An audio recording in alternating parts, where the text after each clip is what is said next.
से breaking news वाक़ींदासी PTI chairman Imran Khan हुकूमत के मशरूत ॻाल्हियुनि जी आछ करे छॾी आहे।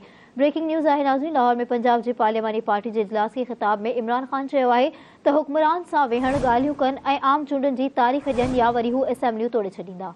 पीटीआई चेयरमैन चयो त हू हुकूमत खे मौक़ो ॾेई सघनि था त साणनि वेहनि, खेनि ॿुधाइनि त हू छा था चाहिनि। इमरान खान चयो त सॼी दुनिया चवे पई त मुल्क डिफॉल्ट ॾांहुं वञे पियो, नाणे जे वहिकिरो करणु शुरू थी वियो आहे। संदन दौर में कर्ज़ वापसि न करण जो ख़तरो 5% हो, हाणे 100% थी वियो आहे। हुन चयो त सेठ पुकारनि खे हुकुमराननि ते एतमाद नाहे, हुकूमत वटि को बि रोड मैप नाहे। इमरान खान चयो त चूंडूं न थियूं त मुल्क में इस्तेहकाम न ईंदो।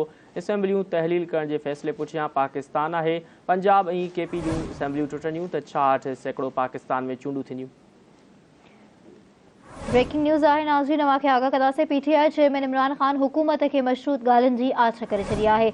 अहम ख़बर आहे नाज़रीन, लाहौर में पंजाब जी पार्लियामानी पार्टी जे इजलास के ख़िताब में इमरान खान चयो आहे त हुक्मरान सां वेहनि, ॻाल्हियूं कनि ऐं आम चूंडनि जी तारीख़ ॾियनि या वरी हू असेंबलियूं तोड़े छॾींदा।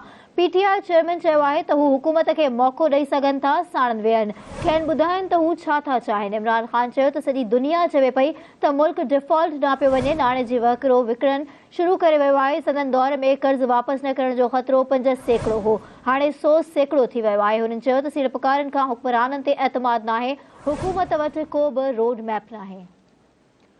इमरान खान चयो त चूंडूं न थियूं त मुल्क में इस्तेहकाम न ईंदो। असेंबलियूं तहलील करण जे फ़ैसिले पुठियां पाकिस्तान आहे।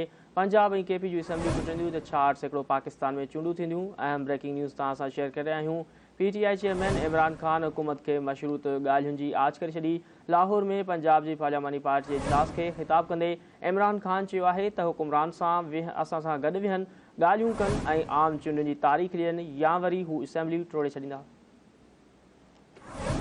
ब्रेकिंग न्यूज़ आहे नाज़रीन, अवां खे आगाह कंदासीं। पीटीआई चेयरमैन इमरान खान हुकूमत के मशरूत ॻाल्हियुनि जी आछ करे छॾी आहे। लाहौर में पंजाब जी पार्लियामानी पार्टी जे इजलास के ख़िताब में इमरान खान चयो आहे त हुक्मरान सां वेहनि, ॻाल्हियूं कनि ऐं आम चूंडुनि जी तारीख़ ॾियनि या वरी हू असेंबलियूं तोड़े छॾींदा।